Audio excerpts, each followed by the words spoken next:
시댁과 영 끊고 지내고 있습니다. 결혼 전부터 시어머니 성격이 보통이 아니란 건 이미 진작에 눈치채고 있기는 했는데 그래도 결혼한 지 1년 만에 이렇게 아예 등지고 살게 될 거라곤 생각해 본 적 없었습니다. 연애할 당시에는 남편이 회사원이 아니다 보니 수입이 항상 들쑥날쑥했어요.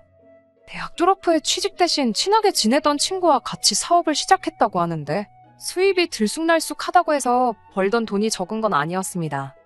매번 제 월급보다 훨씬 더 많은 돈을 벌고 있었어요. 그런데 사업이라는 게 생각대로만 굴러가는 게 아니잖아요. 특히나 코로나 터지고부터 남편 사업이 직격탄을 맞게 돼서 벌어놓은 돈까지 까먹는 상황이 오게 되었습니다. 남편은 과감하게 자기 지분을 동업하던 친구에게 전부 넘겨버리고 사업에서 완전히 손을 털었어요. 그리고는 여태껏 사업 키워온 경험 살려서 새로운 사업이 아니고 안정적인 회사에 들어가야겠다며 취직을 준비하기 시작했습니다. 저는 그런 남편의 모습에서 다른 것보다 결단력과 추진력이 대단한 사람이구나 생각했어요. 그래도 웬만한 직장인들 월 수입은 우습게 벌 정도로 잘 되는 사업이었는데 한번 처음으로 어려운 시기를 겪었다고 그걸 곧바로 놓아버릴 수 있나 싶었거든요. 제가 남편이었다면 아마 어떻게든 사업을 다시 살려보겠다고 고군분투했었을 거예요. 결혼 이야기가 막 오가기 시작한 시점에 남편이 백수가 된 거나 마찬가지니 솔직히 저대로 다시 일어서지 못하면 어쩌지 하는 걱정도 들었지만 저런 추진력이 있는 모습을 보니 뭘 해도 하겠다 싶어서 티는 내지 않았습니다. 모아놓은 저금도 많았고 사업 털고 나오면서 친구한테 지분을 넘기며 받은 돈도 있었기에 남편도 어느 정도 여유가 있어 보였어요. 결혼 허락을 받을 때도 친정 부모님이 당장 직장 없는 남편을 두고도 반대를 하지 않았습니다. 제가 그동안 좋은 이야기 많이 했던 덕이 컸던 것 같았습니다. 그런데 제가 시댁에 인사하러 갔을 때는 조금 놀랐어요. 남자친구였던 남편이 제 이야기를 했는지 안 했는지는 중요하지는 않지만 시어머니가 이미 첫 만남 때부터 나를 잔뜩 세우고 저를 기다리고 있었거든요. 그때 시어머니 성격이 보통이 아니란 건 한눈에 알 수 있었습니다. 특히나 시동생이고 시아버지고 시어머니 말에 꼼짝도 못하고 쩔쩔매는 모습을 봤을 때 이 집의 실세가 누군지는 굳이 가려내지 않아도 누군지 한눈에 알 수 있었습니다. 그나마 신우가 시어머니 말에 농담도 하고 깐족대면서 맞장구도 치고 그랬는데 그건 그냥 딸이다 보니 엄마랑 가까워 그러는 거지 신우도 결국엔 시어머니 고집을 꺾을 수 있을 것처럼 보이진 않았어요. 결혼 전에 예비 며느리 싹을 아예 짓밟으실 계획이셨는지 심기가 불편한 걸 전혀 숨기지 않으셨어요. 결혼 자체를 반대하는 건 아니었는데 내내 기분이 영 안 좋아 보였습니다. 시어머니 심기가 얼마나 불편한지 측정하는 경보기가 있었다면 아마 그 시간 내내 하루 종일 울리고 있었을 것 같네요. 그래도 그때는 남편이 중간 역할을 어느 정도 해줬어요. 남편 또한 시어머니 말에 찍소리도 못하는 상황이었지만 그래도 계속 제 기분 살피면서 돌려 말하더라도 할 말은 다 해주더라고요. 자식 이기는 부모가 없다는데 시어머니한테는 통하지 않는 말인 것 같았습니다. 시어머니는 오히려 남편이 저를 두둔해주고 중간 역할 해주는 모습이 더더욱 마음에 안 들었나 봐요. 그리고 이 집에서 가장 목소리가 큰 건 당신이고 모든 게 당신 뜻대로 돌아간다는 사실을 저에게 알려주고 싶었나 봅니다. 남편이 잠깐 자리를 비운 틈을 타서 제 연락처를 물어보시더군요. 예비 시어머니가 예비 며느리랑 사적으로 연락하고 지내고 싶어 그러는 게 아닌 것쯤은 저도 알고 있었어요. 뭐든 간에 남편, 그러니까 자기 아들이 커버를 쳐주고 있으니 아들이 방패 역할을 해주기 전에 거치지 않고 직통으로 며느리 잡들이를 하고 싶어서 물어보신 것쯤은 알고 있었습니다. 그걸 모르고 있던 건 아니었지만 저도 시어머니가 저를 원하는 대로 쥐락펴락하게 둘 생각은 없었습니다. 그래도 제가 며느리고 손아랫 사람인데 시어머니 하자는 것마다 무조건 싫다고 거절하고 그러는 며느리가 되겠다는 뜻은 아니었어요. 그날 남편이 중간 역할 잘 해줬으니 앞으로도 쭉 무슨 일만 있으면 남편 뒤에 숨어서 알아서 해결하게 두는 방법도 있었겠지만 남편이 당시 취직 준비하는 것만 해도 스트레스가 이만저만이 아닐 텐데 벌써부터 시어머니와 저와의 갈등을 두고 너가 알아서 해결해라 하고 쓸데없는 스트레스 거리를 하나 더 던져주고 싶지 않았습니다. 그리고 한편으로는 남편이 중간 역할을 해줘서 상황을 종결시키는 게 아니고 제가 제 스스로 아닌 건 아니다. 맞는 건 맞다 하고 제 의견을 정확하고 똑부러지게 이야기한다면 시어머니도 저랑 기싸움을 해봐야 소용없다는 걸 느끼지 않겠나 하는 생각에 거리낌 없이 제 전화번호를 알려드렸습니다. 시어머니가 제 전화번호를 물어본 목적은 제가 생각하는 그 이유가 맞았고, 첫 인사드린 바로 다음 날부터 결혼에 관한 이야기나 일정에 관해서는 남편과 제가 이야기도 하기 전에 시어머니가 먼저 나서서 통보하듯 연락을 해왔네요. 완전히 억지만 부린 건 아니기에 중요한 게 있으면 남편과 조율해가며 나름 잘 준비를 하고 있던 상황이었습니다. 그러다 양가 상견례를 앞두고 있던 언젠가였어요. 저희 집이 제 위로 언니만 셋이 더 있는 대가족입니다. 저희 언니들은 이미 결혼을 다 해서 다들 잘 살고 있어요. 첫째 언니는 결혼 전에 차린 가게에서 직원으로 일하던 형부랑 결혼해서 지금은 둘이서 같이 가게를 운영하고 있어요. 둘째 언니는 지방에 있는 대기업 취직하면서 취직 이후 쭉 거기서 지내고 있고요. 저희 막내 언니는 미국 시민권자인 형부 따라 결혼하면서 아예 미국으로 건너가서 살고 있습니다. 온 가족이 다 떨어져 살다 보니 명절에도 전부 얼굴 보기가 힘들 정도예요. 그나마 첫째 언니가 같은 지역에 살아서 집만 두고 본다면 멀리 떨어져 사는 건 아닌데 장사가 워낙에 바쁘기도 하고, 언니네 가게가 또 명절이 대목이다 보니 사실 명절에 가장 보기 힘든 게 가장 가까이 살고 있는 큰언니입니다. 오히려 지방에 사는 둘째 언니를 더 자주 만나요. 해외에 살고 있는 막내 언니는 말할 것도 없지요. 그래도 영주권이 나오고부터는 이따금씩 치과 치료도 받고 한다고 휴가차 뜨문뜨문 한국에 왔었는데, 코로나 시작되고부터는 그마저도 힘들어져서 그때부터 여지껏 전화통화 말고는 막내 언니는 만난 적도 없어요. 갑자기 제 가족 이야기를 하는 게 다른 이유가 아니고, 시어머니가 저한테 상견례 때 온 가족들 다 나올 수 있게 준비하라고 난데없이 통보를 해왔거든요. 그것도 상견례 하기로 정해놓은 날짜를 딱 일주일 앞두고 말입니다. 시어머니가 말하는 온 가족이라는 건 저희 언니들은 물론이고 형부의 조카들까지 전부 다 포함해서예요. 상견례 때 다른 가족들이 참석할 수도 있지요. 저도 첫째 언니 결혼할 때 따라갔던 적이 있으니 그게 잘못된 거라고 말할 수는 없지만, 다른 것보다 무조건적으로 전원 참석을 시키라는 말이 참 어이가 없었습니다. 큰언니네는 형부랑 같이 바쁘고 가게문도 맘대로 닫을 수가 없으니 시간 빼기 힘들고, 타 지역에 살고 있는 둘째 언니 또한 장거리 이동해야 하기 때문에 힘든 상황이지요. 해외에 사는 막내 언니는 당장 제 결혼식에 올 수나 있을지도 모르는 상황이었으니 뭐 말할 것도 없지요. 거기에 형부들하고 조카들까지 다 나와야 한다는 게 무슨 억지인가 싶었습니다. 시어머니 말은 앞으로 한 식구가 될 사람들이니 한 사람 한 사람 미리 어떤 사람들인지 직접 만나보고 판단해야겠다는 게 이유였어요. 거절은 가당치도 않은 거고 무조건 참석시키라고 계속 억지만 부리시는 거예요. 결혼식 때 되면 다 만날 사람들이고, 솔직히 언니나 형부들이 제 시댁하고 얼굴 두고 지낼 일이 뭐가 있겠어요. 각자 결혼해서 잘 살고 있는 언니들인데 결혼식 때나 인사하면 되지 미리미리 얼굴 도장 찍을 일이 뭐가 있나요? 어떤 사람들인지 미리 만나보고 싶은 거야 이해하려면 이해할 수 있다지만, 안 나오는 사람 없이 강제적으로 다 참석시키라는 게 무슨 억지인가 싶었습니다. 무슨? 면접을 보는 것도 아니고 제 언니들의 형부들까지 직접 만나서 뭐 마음에 안 드는 부분이라도 있으면 결혼을 반대하시려 그러는 것도 아닐 텐데 말이에요. 그래서 더 길게 이야기할 것도 없이 그냥 딱 잘라서 안 된다고 했습니다. 애초에 네 자매 다 모이면 엄청 대가족이라 정신도 없을 거고, 온 가족이 다 모여본 게 언제인지 모를 정도로 우리 가족들도 모이기 힘든 상황을 전했더니 시어머니가 상견례에 온 가족이 다 참석해야 하는 게 당연한 거 아니냐면서 길길이 날뛰는 겁니다. 시어머니 말을 그대로 빌려오자면 가족들이 전부 참석 안 하는 상견례는 상놈 집안 상견례나 다름이 없다는 거예요. 어디 지금 당신들 집안에 상놈 집안 상견례를 시킬 생각이냐며 뭐라고 하더라고요. 솔직히 조선시대의 상견례를 어떻게 했는지는 제가 모릅니다. 애초에 관심도 없고 앞으로 평생을 모르고 살아도 제 인생에 그 어떤 지장도 줄 것 같지가 않고요. 그래서 그냥 시어머니한테 아닌 건 아닌 거라고 대답하고 전화 끊어버렸습니다. 그리고 상견례 당일이 되었는데 시어머니는 기어이 온 가족을 다 이끌고 왔어요. 가족이래봐야 시부모님의 시동생과 신우가 전부인데 또 막상 신우는 같이 안 왔더라고요. 따로 출발하기로 되었었나 본데 약속 시간이 다 되어가도록 신우는 코빼기도 보이질 않았습니다. 시어머니도 점점 표정이 안 좋아져서는 시동생한테 네 누나한테 전화해봐라 계속 다그치고 있었어요. 예약 시간이 거의 다 되어서 입장을 하려는데도 시어머니는 신우가 곧 도착할 거라고 밖에서 신우 올 때까지 한 발자국도 안 움직일 것처럼 보이더라고요. 기어이 신우는 예약 시간이 될 때까지 나타나지 않았고 포기하고 입장하려던 찰나에 남편이 건 전화를 신우가 받게 되었습니다.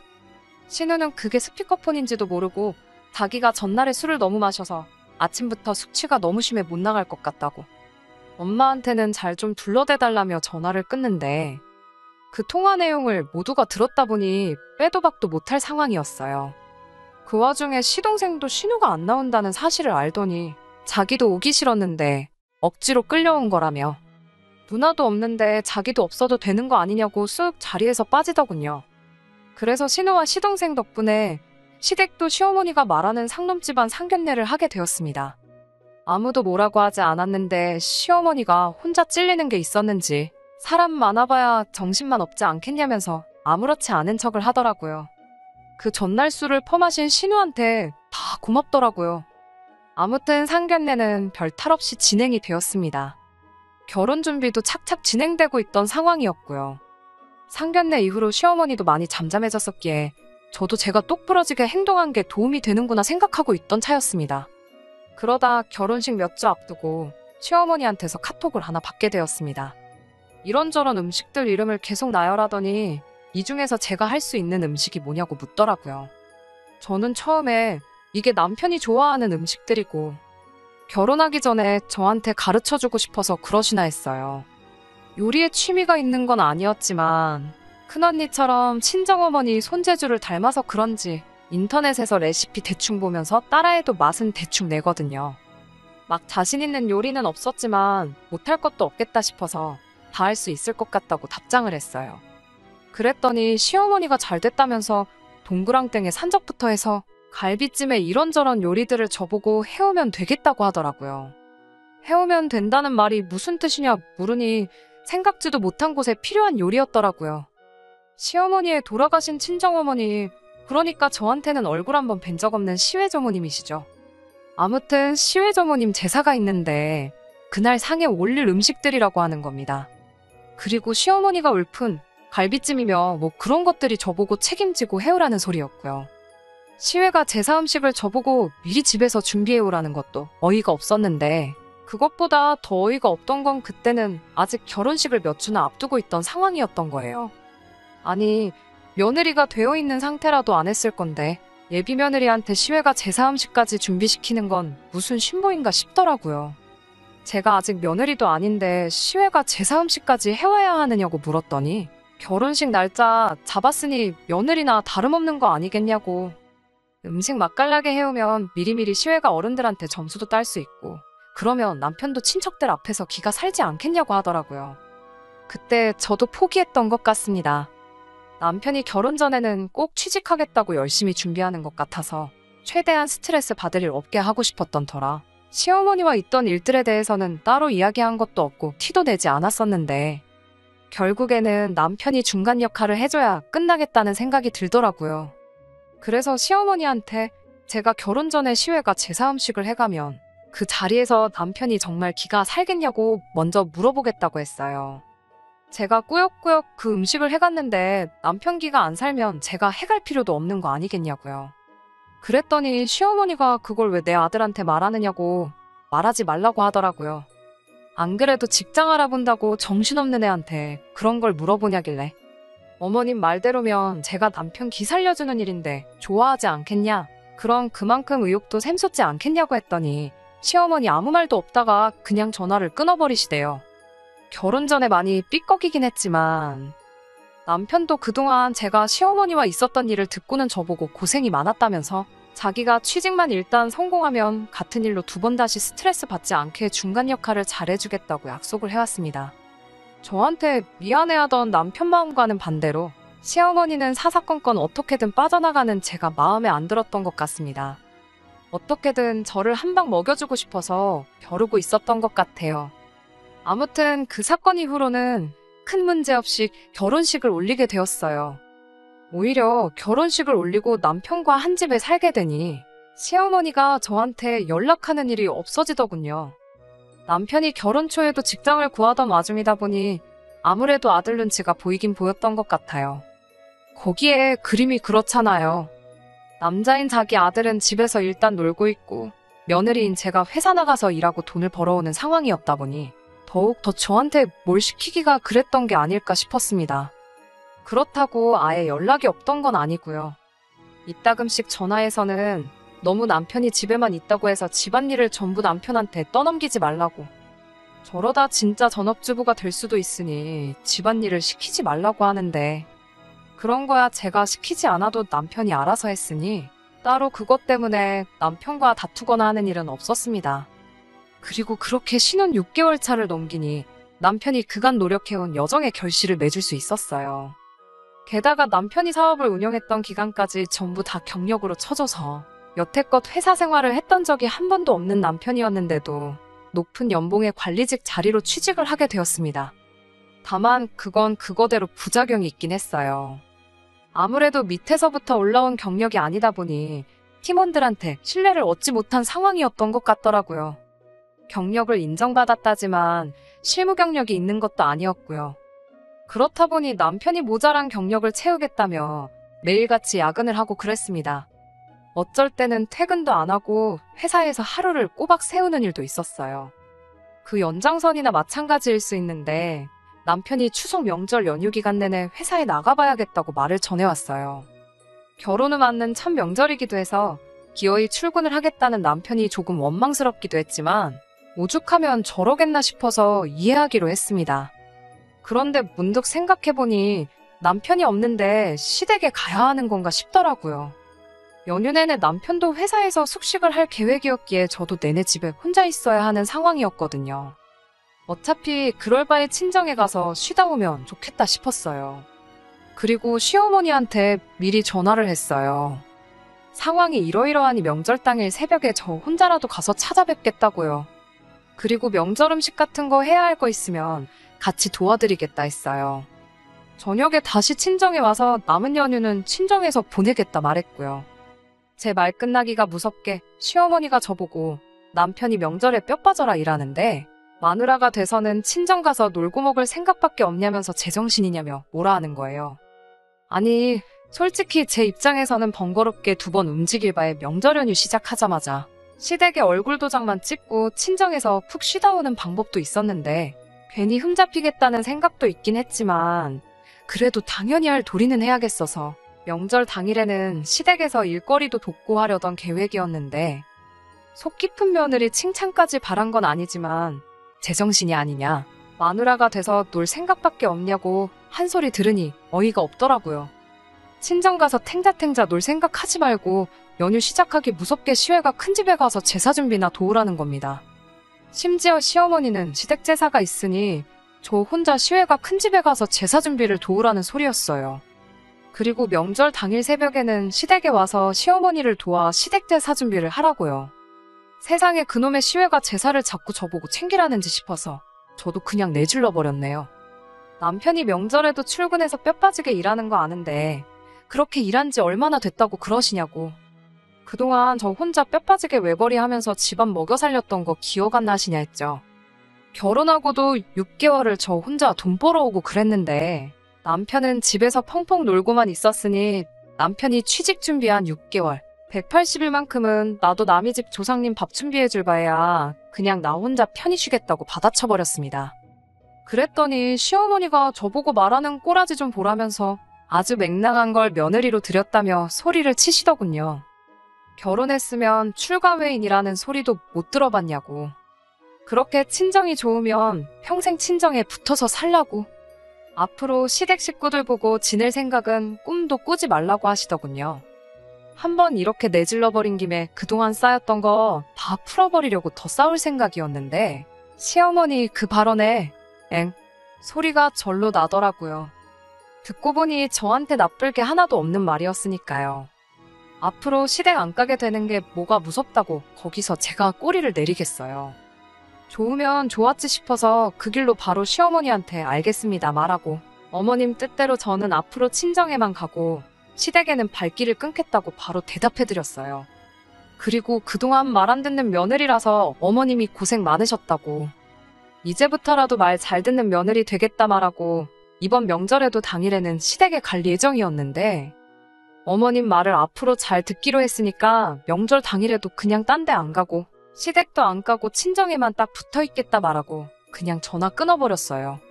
사실 그 이야기 하면서도 시어머니가 아플싸 싶었는지 뭐라 하셨는데 못 들은 척 했어요.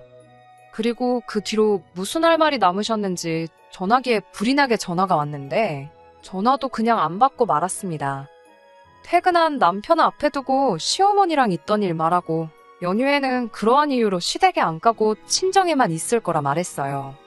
솔직히 자기 어머니랑 싸웠다는데 좋아할 남편이 어딨겠냐 싶어 걱정도 됐는데 남편은 제 원망이나 탓 하나도 하지 않고 어머니가 잘못하셨네 말하고는 저보고 걱정 말라고 하더라고요.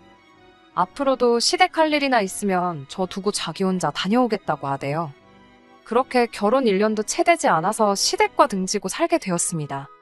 지난 설에는 예고한 대로 아예 시댁은 남편 혼자 다녀오고 저는 근처도 가지 않았어요. 설 연휴 시작됐을 때 그때 그랬어도 찾아뵙는 게 맞지 않나 싶었는데 남편이 갈 필요 없다고 딱 잡아떼더라고요. 남편이 중간에서 많이 힘들어 보이긴 해요. 제가 남편이라고 생각하면 중간에서 입장이 얼마나 난처할지 충분히 이해가 되네요.